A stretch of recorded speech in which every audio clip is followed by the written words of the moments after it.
It is Thursday, April 8th, 2021, and on this special edition of Not Sunday Sofa Time, I'm gonna tell you about how I was just on national television.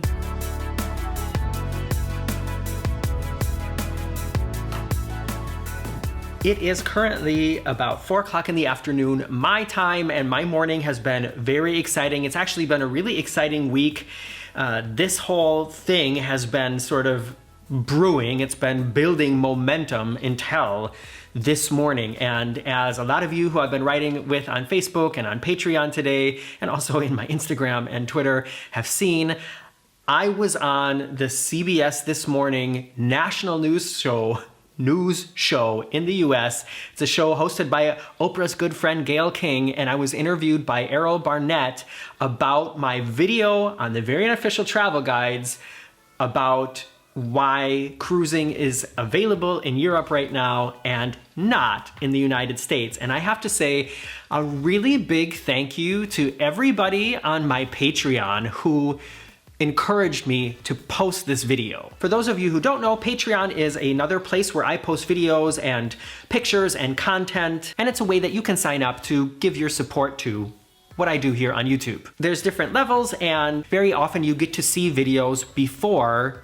I post them anywhere else, and sometimes I post things there that I don't post anywhere else. And this video was maybe gonna be one of those videos. I know a lot of you have seen it by now. It's basically an open letter on the CDC, the Center of Disease Control in the United States, that has been blocking cruising in North America, saying, look, we're cruising here in Europe, why can't this work there? So I posted it first on Patreon to just ask my Patreon supporters, what do y'all think of this? Is this something that I should post? Should I not post it? Some people were like, I don't know, Morgan, it's kind of political. This is really off brand for you. Maybe not a good idea. But most people were like, yes. So after retweaking it a little bit, I posted it, 2 weeks ago maybe now? And it hasn't even been one of the most popular videos on my channel within the last few months. However, on Tuesday of this week, I was contacted by a producer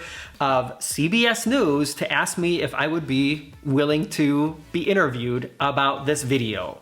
Of course, my answer was yes. And actually, I got the mail, I think at like 11:30 in the evening. I was just on my way to bed, and I was just looking one more time at my computer before shutting it down for the night, and then ping, this mail showed up, and I already kind of freaked out then. I mean, it's not every day that somebody from CBS News sends you an email. At least it doesn't happen to me every day. Maybe if you work for CBS News, probably not a big deal. I, as you know, do not. So I thought, okay, I better write back as soon as I can. And I sat down there, gave a quick answer, and then went to brush my teeth. By the time I had finished brushing my teeth, she had already written back with more questions. I answered those questions and I told her, listen, I'm going to bed, but I will write again as soon as I get up in the morning. When I woke up the next morning, I was a little bit, I was a little bit scared because in the night, I thought about the fact that sometimes journalists and reporters are looking for people to be kind of, like the stupid person. Stupid person?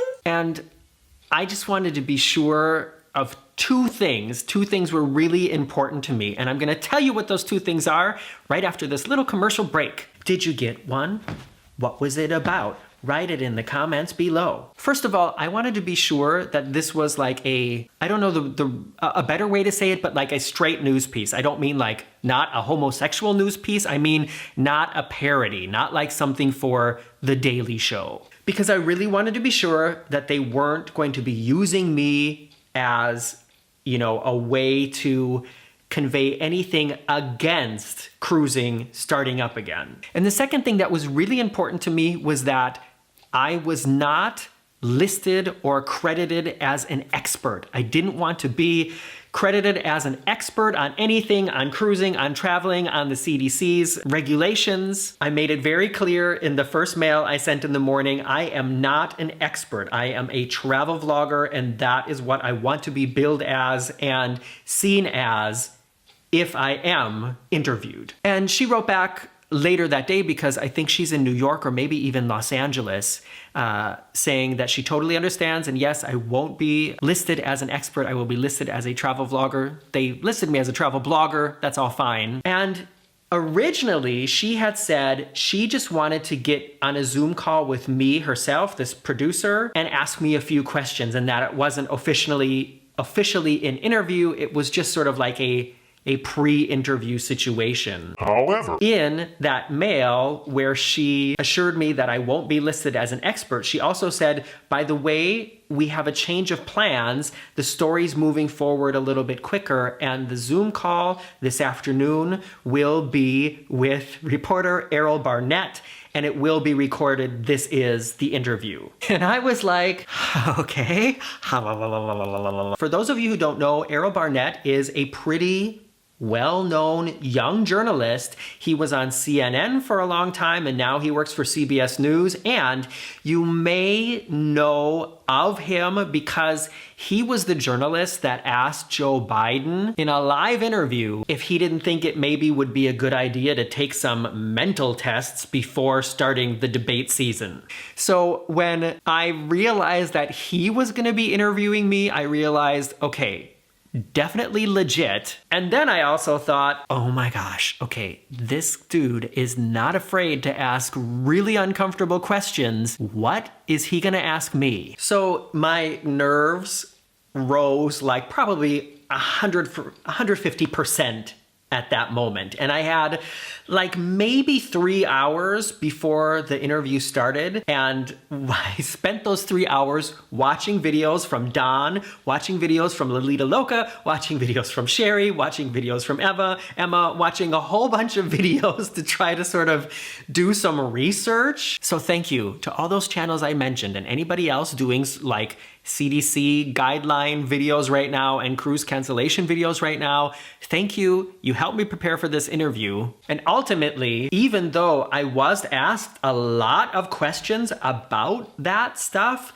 none of those made it into the interview. Okay, so in case you haven't seen it, I'm gonna show you my part of the interview right now, and in the description below this video, I'm gonna post a link to the MediaTek at CBS so you can watch the whole thing. It's about 4 minutes and 30 seconds long, the entire interview, and my part is just really short in the middle of it, but let's take a look at it.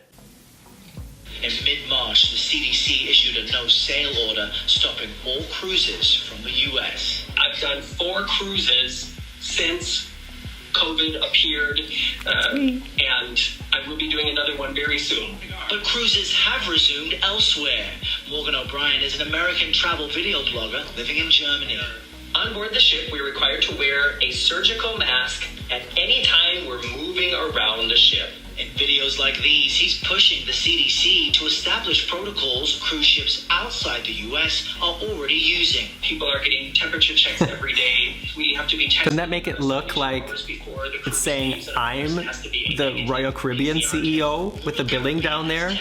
That was my part of the interview, and it doesn't surprise me, but just to let you know, my actual Zoom call with Errol Barnett was 33 minutes long.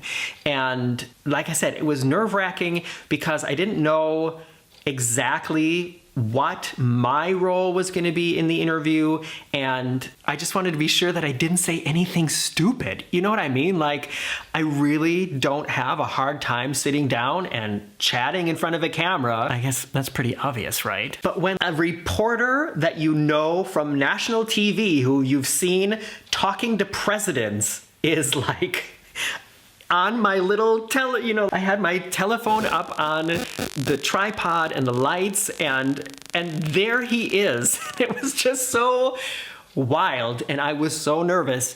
And he did ask me if I could speak with the head of the CDC, what would I say? If I could speak with the CEO of Royal Caribbean, what would I say? And of course, I didn't know that he would be speaking to the president of Royal Caribbean, so I could have thought of a much better answer. Another question he asked me 3 times was, when cruising begins in North America, where am I most excited to go?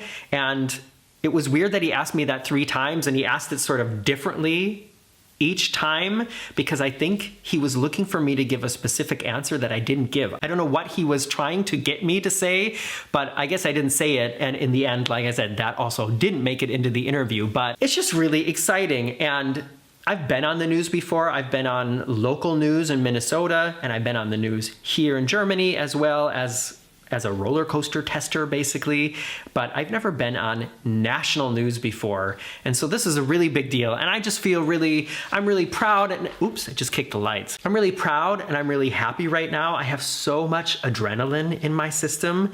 I already went jogging today, but I think I might go jogging again, actually, just to get some of this adrenaline out of my system.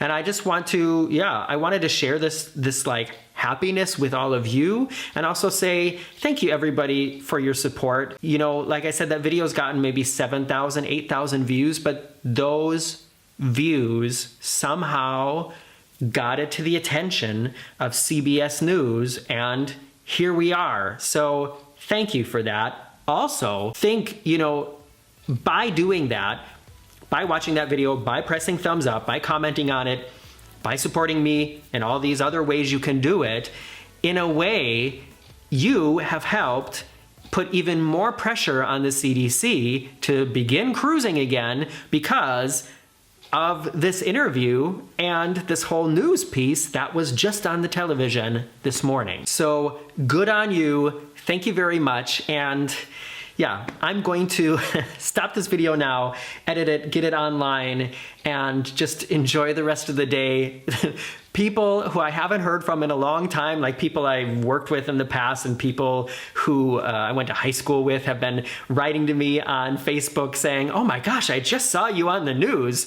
So it's going to be a really exciting day for me. It already has been, and I'm just gonna go enjoy it now. And I thank you again for your part of it. And y'all, be sure to come back for the real Sunday Sofa Time this coming Sunday, because I'm going to tell you about some plans that I've made that are hopefully gonna work out. And they basically are working out, but as always with my life, it's not without some special conditions. So hopefully that will all be cleared up by Sunday, and I will tell you about my upcoming plans. See you then.